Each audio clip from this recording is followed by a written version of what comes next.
আমাদের আজকের আলোচনার topic P N junction diode. গত ক্লাসে আমরা পি টাইপ এবং এন টাইপ অর্ধপরিবাহী নিয়ে আলোচনা করেছিলাম। তো আজকে আমরা পি এন জাংশন ডায়োড নিয়ে আলোচনা করব।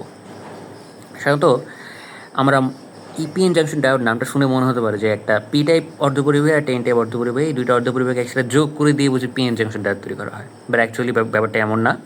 ব্যাপারটা হচ্ছে আমরা প্রথমত একটা বিশুদ্ধ সেমিকন্ডাক্টর কেলাস কিনেই, এরপর একে নিয়ন্ত্রিতভাবে এমনভাবে ডোপায়িত করা হয় যেন এর এক পাশে পি টাইপ এবং আরেক পাশে এন টাইপ অর্ধপরিবাহী তৈরি হয়। এবং পি এবং এনের যে স্পর্শ তলটা আছে সেই স্পর্শ তলকে বলা হয় সংযোগ তল বা জাংশন। দেখো এখানে একটা জাংশন ক্রিয়েট হয়ে গেছে।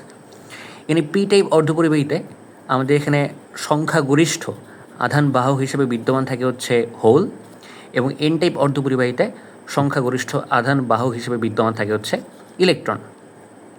পি টাইপ অর্ধপরিবাহীতে ঠিক তত সংখ্যকই সংখ্যাগরিষ্ঠ আধানবাহক হিসেবে হোল বিদ্যমান থাকে, ঠিক এখানে যতটা ঋণাত্মক আয়ন বিদ্যমান থাকে, এবং এন টাইপ অর্ধপরিবাহীতে ঠিক ততটাই মুক্ত ইলেকট্রন বিদ্যমান থাকে, ঠিক যতটা ধনাত্মক আধান এতে বিদ্যমান থাকে। তো যখন পি এবং এন টাইপ অর্ধপরিবাহী তৈরি হয়ে গিয়ে এদের মধ্যে জাংশন ক্রিয়েট হয়ে যাবে, তখন এই স্পর্শতলের পি টাইপ অর্ধপরিবাহীতে বিদ্যমান হোল ব্যাপিত হতে শুরু করবে এন টাইপ অঞ্চলটাতে। এই ব্যাপারটা ততক্ষণ পর্যন্তই বিদ্যমান থাকবে যতক্ষণ পর্যন্ত না আমাদের পি এন জাংশনটাতে বা পি এন পুরো ডায়োডটাতে হোলের ঘনত্ব সমান হয়। ঠিক তেমনি এন টাইপ অর্ধপরিবাহী থেকে ইলেকট্রন ততক্ষণ পর্যন্ত পুরো ডায়োডে ব্যাপিত হতে থাকবে যতক্ষণ পর্যন্ত না সম্পূর্ণ ডায়োডে আমাদের ইলেকট্রনের ঘনত্ব সমান হয়। তো পি এন টাইপ অর্ধপরিবাহী দুইটা থেকে যখন যথাক্রমে হোল এবং ইলেকট্রন মুক্ত হতে শুরু করবে, তখন এই সংযোগতল বা জাংশনের এন টাইপ অঞ্চলটাতে যে ইলেকট্রনগুলোকে আমরা দেখতে পারবো, সেই ইলেকট্রনগুলো পি টাইপ অঞ্চলে চলে যাবে। আবার এই পি টাইপ অর্ধপরিবাহী অঞ্চলটাতে আমরা যে হোলগুলোকে দেখতে পাচ্ছি, সেই হোলগুলো আবার এন টাইপ অঞ্চলে চলে যাবে। এই সংযোগতল বা জাংশন বরাবর যে মুক্ত আধান বাহকগুলো রয়েছে, এদের পরস্পর স্থান পরিবর্তন করার কারণে আলটিমেটলি এরা পরস্পর মিলিত হয়ে গেল, কোনো সমস্যা নাই। এই ইলেকট্রন আর এই হোল পরস্পর মিলিত হয়ে গেল, কিন্তু এই ইলেকট্রন এবং হোল মিলিত হয়ে যাওয়ার পর এই স্পর্শতল বরাবর যে নেগেটিভ আধানগুলো রয়েছে এবং পজিটিভ আধানগুলো রয়েছে, এরা একটা বিভব প্রাচীর তৈরি করবে। দেখো এখানকার এই হোল আর এই ইলেকট্রন এরা ব্যাপনের সময় পরস্পরের সাথে মিলিত হয়ে গেল, বাকি থাকলো কেবলমাত্র এই ঋণাত্মক আয়ন আর এই ধনাত্মক আয়ন। এরা কিন্তু সবাই আয়ন, ঠিক আছে? এটা পজিটিভ আয়ন, এটা নেগেটিভ আয়ন বলে এরা পরস্পরের সাথে মিলিত হয়ে তোমার চার্জ নিরপেক্ষ করে ফেললো। ব্যাপারটা কিন্তু মোটেও এরকম না।